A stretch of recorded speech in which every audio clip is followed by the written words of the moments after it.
Hello, my dear student. Welcome you again. Now, in this lecture number 25 of the topic digestion and absorption. Now, let us continue the part of that physiology of digestion in the duodenum. Okay, we have seen that duodenum is the part of proximal part, first part of that small intestine. It receives chyme, that is partly digested food from stomach, or it also receives three types of the juices: intestinal juice, bile juice and pancreatic juice. और ये तीनों भी juice जो है उसमें क्या क्या है हमने देखा है, वो हमें लर्न बाय हार्ट करना पड़ेगा. बिल्कुल ओके.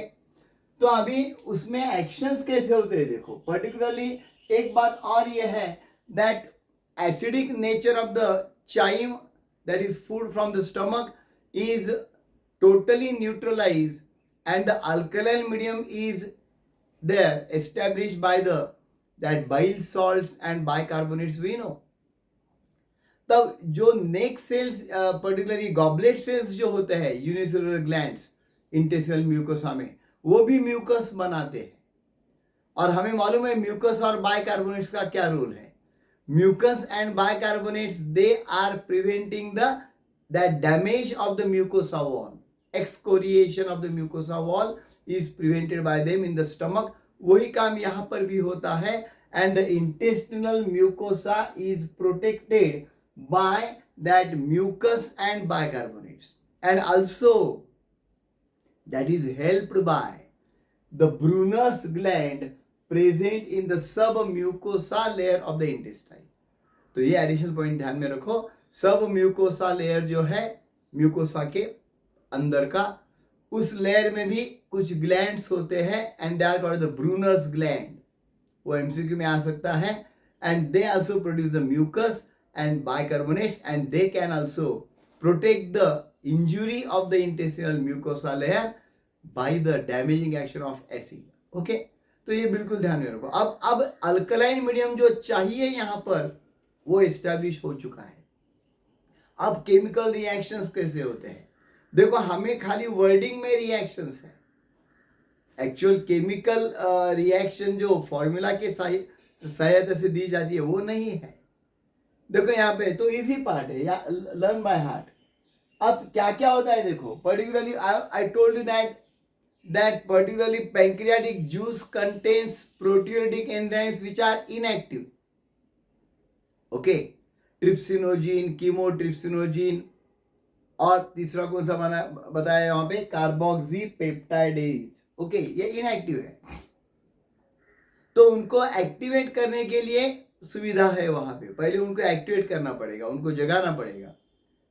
तो एंटेरोकाइनेज नाम का एक एंजाइम जो है वो सिक्रीट किया जाता है बाय द इंटेस्टिनल म्यूकोसा. ये एंटेरोकाइनेज कौन तैयार करता है?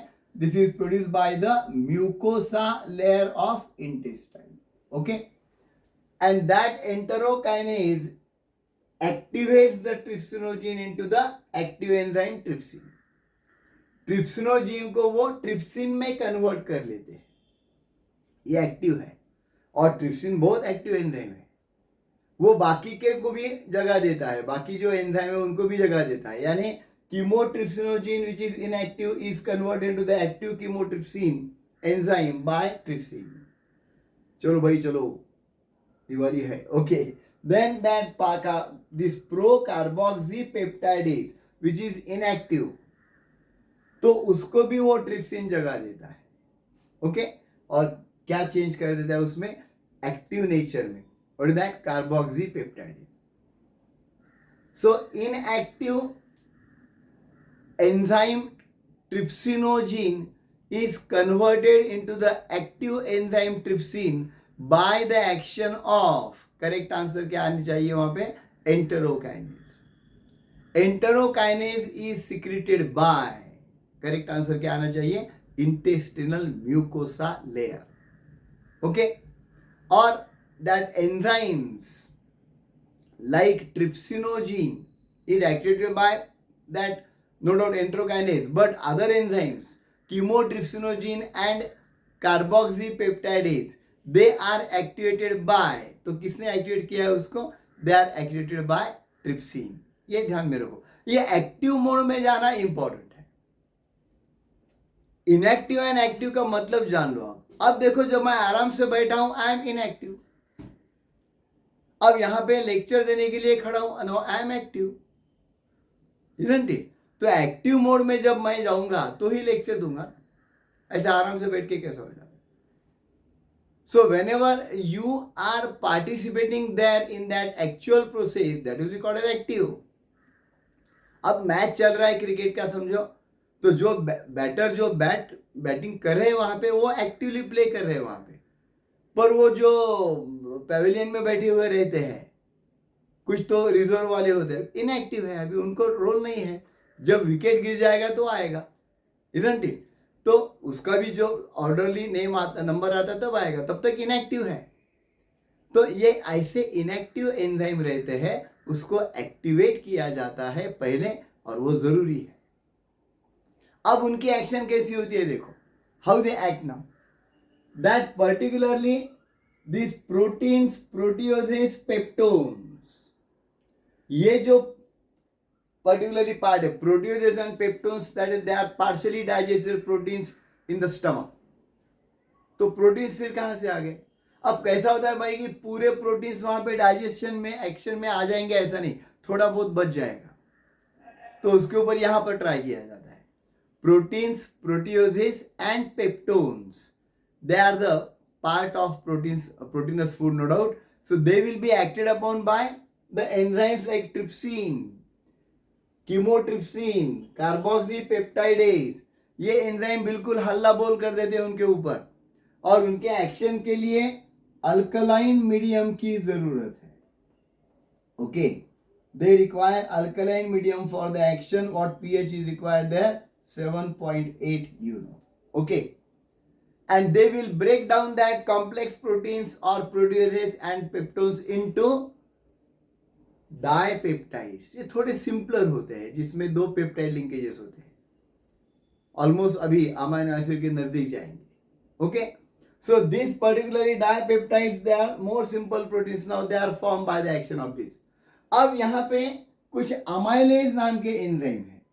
Okay, that amylase enzyme will start digesting polysaccharides like starch, जो पॉलीसैकेराइड्स है वहां पे स्टार्च के जैसे, तो उसका डाइजेशन करने की शुरुआत हो जाएगी this amylase, and they will convert them into the maltose sugar.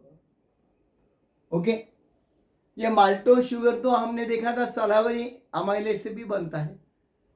Okay, और जो लाइपेज होता है that particularly acts there, fats जो रहते हैं, that fats or fatty type of the material, oils and fats, so they will be acted upon by lipase. Okay, and they will be converted into the simple compound like diglycerides, फिर इस diglycerides को भी lipase ही act करेगा, and that will convert it into the monoglycerides। यानी अब digestion almost completion के वे पे है, अभी जस्ट एक एक स्टेप हो जाएगा, digestion will get completed, and that you have to remember very properly my friend. यानी स्टमक में कितना डाइजेशन हुआ है, किसका रोल हुआ है, डिओडिनम में क्या होने वाला है, ये बिल्कुल पूछा जाता है, और ये सब्जेक्टिव क्वेश्चन के लिए भी आ सकता है। Explain the digestion, physiology of digestion in duodenum, explain the physiology of digestion in stomach, ऐसा ब्रॉड क्वेश्चन जिसको हम बोलते हैं 3 मार्क का, 4 मार्क का, वैसा भी आ सकता है, या तो एमसीक्यू बिल्कुल कितने भी तैयार हो सकते हैं। यहाँ पे देख लो, बहुत ही सिंपल है, ध्यान में आ रहा है। यहाँ पे ये जो एंजाइम्स है उसकी एक्शन देखो, अभी एंटेरोकाइनेज जो है that is making the trypsinogen inactive into the active trypsin, और फिर trypsin जो है that activates chemotrypsinogen into the chemotrypsin, also trypsin activates pro carboxypeptidase into the carboxypeptidase। ये पूरे एक्टिव प्रोटियोटिक एंजाइम है, प्रोटीन को डाइजेस्ट करने वाले। ओके, अब क्या होता है देखो, this proteins, proteoses and peptones, they are broken down, they are digested by trypsin, chymotrypsin, carboxypeptidase into dipeptides, more simpler proteins। और इसके लिए अल्कलाइन मीडियम की जरूरत है। कितना लगता है alkaline medium? 7.8 pH। Okay, and then polysaccharides are converted into the maltose, like starch etc., converted into the maltose by this amylase there present in the intestinal mucus, that intestinal duodenum there, particularly pancreatic juice contains that। तो वो amylase क्या करता है? इसका digestion करता है, polysaccharide का maltose में। और फैट्स जो है it will be digested into the diglycerides first and then monoglycerides by the action of enzyme lipases. So I hope you are getting it. पर इसके लिए ये पूरे इंफॉर्मेशन बेस्ड एमसीक्यू तैयार होने वाले हैं। इसके लिए एक ही चीज जरूरी है, बार बार उसको जो है वो प्रिपेयर करो, रीड करो, लिख के देखो। ये वीडियो आप कितनी भी बार चला सकते हैं to grasp all that things, पर learn by heart, then and then only you will be able to answer the MCQs। So thanks a lot for watching this lecture there, watching this video. Remain in touch. We shall continue the part further in the next video also. Till then, take care.